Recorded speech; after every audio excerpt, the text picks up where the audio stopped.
ಇನ್ನು ರಾಜ್ಯ ಸರ್ಕಾರದ ತೈಲ ಬೆಲೆ ಏರಿಕೆಯ ನಿರ್ಧಾರವನ್ನ ಖಂಡಿಸಿ ನಾಳೆ ಬಿಜೆಪಿ ಪ್ರತಿಭಟನೆಯನ್ನ ಮಾಡಲಿದೆ. ರಾಜ್ಯ ಸರ್ಕಾರದ ವಿರುದ್ಧ ಪ್ರತಿಭಟನೆಯನ್ನ ಮಾಡ್ತೀವಿ ಅಂತೇಳಿ ವಿಪಕ್ಷ ನಾಯಕ ಆರ್ ಅಶೋಕ್ ಹೇಳಿದ್ದಾರೆ. ಕರ್ನಾಟಕದ ಜನತೆಯ ಮೇಲೆ ಕಾಂಗ್ರೆಸ್ ದೌರ್ಜನ್ಯವನ್ನ ಮಾಡ್ತಾ ಇದೆ. ಹಿಂದೆ ಬೆಲೆ ಏರಿಕೆಯ ವೇಳೆ ಖಂಡಿಸಿದ್ದವರು ಈಗ ಹೆಚ್ಚಳವನ್ನ ಮಾಡಿದ್ದಾರೆ ಅಂತ ಹೇಳಿ ಆಕ್ರೋಶವನ್ನ ವ್ಯಕ್ತಪಡಿಸಿದ್ದಾರೆ.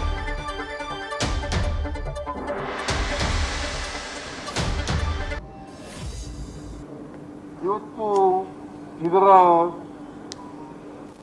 ಬೆಲೆ ತೈಲ ಬೆಲೆ ಏರಿಕೆಯಿಂದ ಆಗ್ತಕ್ಕಂಥ ಎಫೆಕ್ಟ್ ಏನಪ್ಪಾ ಅಂತಂದ್ರೆ ಎಲ್ಲ ಅಗತ್ಯ ವಸ್ತುಗಳ ಬೆಲೆ ಏರ್ಬಿಡ್ತವೆ. ಅಡಿಗೆ ಎಣ್ಣೆ ಇರ್ಬೋದು, ದವಸ ಧಾನ್ಯಗಳಿರ್ಬೋದು, ತರಕಾರಿ ಇರ್ಬೋದು, ಹಣ್ಣಿರ್ಬೋದು, ರೈತರು ಕೊಂಡ್ಕೊಳ್ತಕ್ಕಂಥ ಪದಾರ್ಥಗಳಿರ್ಬೋದು, ಸಿಮೆಂಟ್ ಕಬ್ಬಣ ಇರ್ಬೋದು, ಎಲ್ಲ ಬೆಲೆಗಳು ಕೂಡ ಏರ್ಕೊಂಡು ಹೋಗ್ಬಿಡ್ತವೆ. ಹೇಗೆ ಸಾಮಾನ್ಯ ಜನ ಜೀವನ ಮಾಡೋದು ಹೇಗೆ? ಊಟಕ್ಕಿಲ್ಲ ಇವತ್ತು ಅಂತ ಪರಿಸ್ಥಿತಿ ನಿರ್ಮಾಣ ಆಗಿದೆ. ನೀವು ಜನರಿಗೆ ತಪ್ಪು ಮಾಹಿತಿಗಳನ್ನು ಕೊಟ್ಟು ಸುಳ್ಳು ಹೇಳಿ ಇವತ್ತು ಅಧಿಕಾರವನ್ನ ನಡೆಸ್ತಾ ಇದ್ದೀರಿ.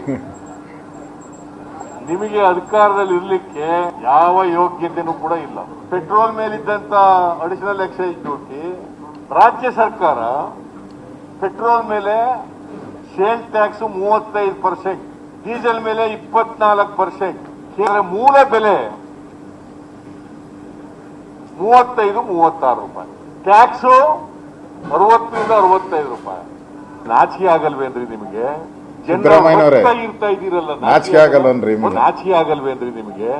ಜನರ ರಕ್ತ ಇರ್ತಾ ಇದ್ದೀರಲ್ಲ, ನಾಚಿಕೆ ಆಗಲ್ಲ? ಕಾಂಗ್ರೆಸ್ ಸರ್ಕಾರ ಅಧಿಕಾರಕ್ಕೆ ಬಂದ ಮೇಲೆ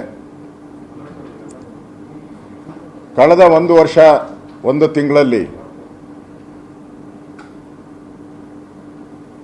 ಎಲ್ಲ ರೀತಿಯಾದಂಥ ಬೆಲೆ ಏರಿಕೆಯ ಭಾಗ್ಯಗಳನ್ನು ಕೊಟ್ಟಿದೆ. ಒಂದು ರೀತಿ ಕರ್ನಾಟಕದ ಜನರ ಮೇಲೆ ದೌರ್ಜನ್ಯ ಮಾಡ್ತಾ ಇದ್ದಾರೆ ಅಂತ ನನಗನ್ನಿಸ್ತಾ ಇದೆ. ಈ ಸರ್ಕಾರ ಇನ್ನೂ 1 ವರ್ಷ ಏನಾನ ಇದ್ದರೆ ವಿಧಾನಸೌಧನೂ ಅಡವಿಡೋಕ್ಕೆ ಹಿಂದೆ ಮುಂದೆ ನೋಡಲ್ಲ.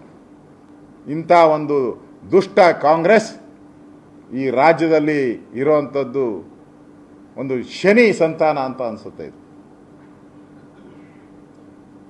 ಇದರ ವಿರುದ್ಧವಾದಂಥ ಹೋರಾಟವನ್ನು ಇಡೀ ರಾಜ್ಯಾದ್ಯಂತ ನಾಳೆ ಪ್ರತಿಭಟನೆಯನ್ನು ಮಾಡ್ತಾ ಇದ್ದೀರಿ. ಇಡೀ ರಾಜ್ಯಾದ್ಯಂತ ಮೂಲೆ ಮೂಲೆಗಳಲ್ಲಿ ಪ್ರತಿಭಟನೆ ಆಗ್ತೈತೆ.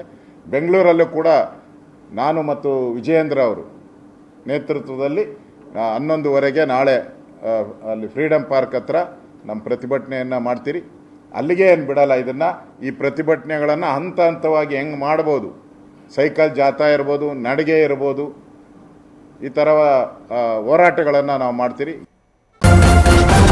ನ್ಯೂಸ್ ಫಸ್ಟ್ ನಿರ್ಭೀತಿಯಿಂದ ನಿಮ್ಮ ಪರವಾಗಿ.